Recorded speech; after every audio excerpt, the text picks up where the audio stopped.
This is WFYI News Now. It's October 2nd, and I'm Abriana Herron.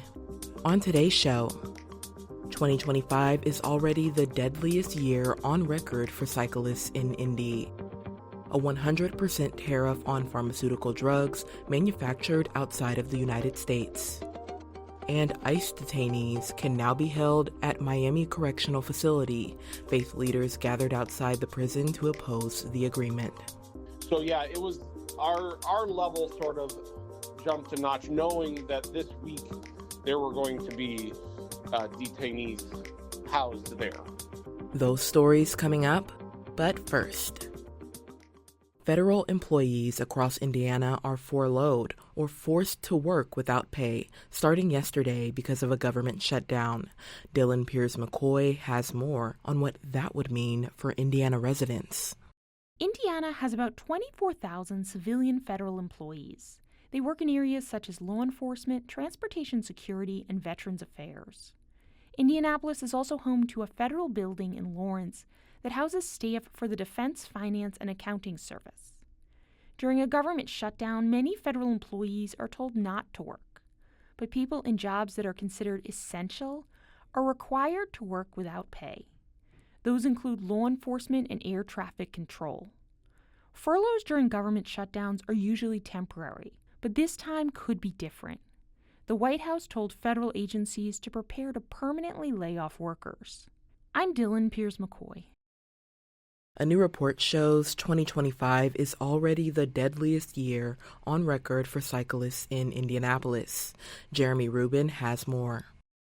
The report from Safe Streets Indy shows that 8 bicyclists have been hit by cars and died this year. At least 11 other incidents left cyclists with a serious injury.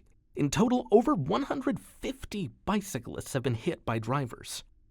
This report comes on the heels of the city's Vision Zero task force failing to secure funding for initiatives in 2026.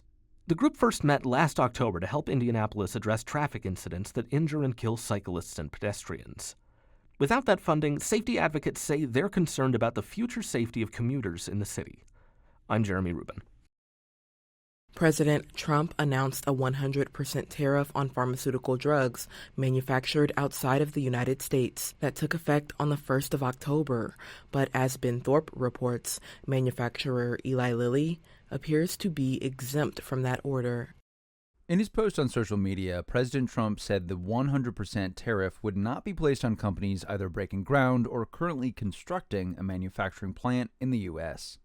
Eli Lilly has announced 2 new facilities in Houston, Texas, and Richmond, Virginia, in just the past few weeks, although the company denies that the proposed tariffs influenced those announcements. A spokesperson for the company said they do not support tariffs because, quote, tariffs ultimately increase the cost of medicines, which have historically been excluded from international tariffs because of their life-saving nature and impact on patients, end quote. Other organizations, including the American Hospital Association, have also called on Trump to maintain exemptions for tariffs on pharmaceuticals. I'm Ben Thorpe. And for our final story today. Detainees from Immigration and Customs Enforcement can now be held at Miami Correctional Facility located between Indianapolis and South Bend. An agreement between the state and the U.S. Department of Homeland Security allows ICE to hold up to 1,000 adult male detainees in the state prison starting yesterday. Faith leaders earlier this week gathered outside the prison to oppose the agreement. Reverend Chris Lance says the vigil had an urgent tone. Speeches were a little more pointed.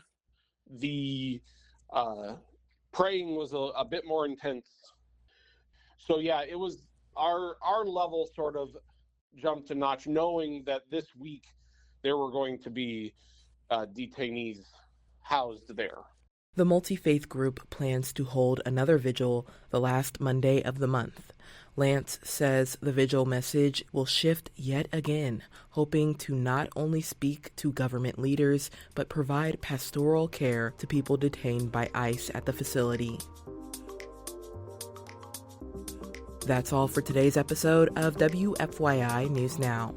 Our podcast is produced by Zach Bundy, with support from the news team at WFYI and public media journalists across the state. Our news director is Sarah Neal-Estes. Kendall Antron produced our music. And I'm your host, Abriana Herron. If you like today's episode, remember to subscribe and share, and follow WFYI on Instagram, TikTok, Facebook, and YouTube to check in on our newsroom throughout the day. Thanks for listening. We'll be back tomorrow.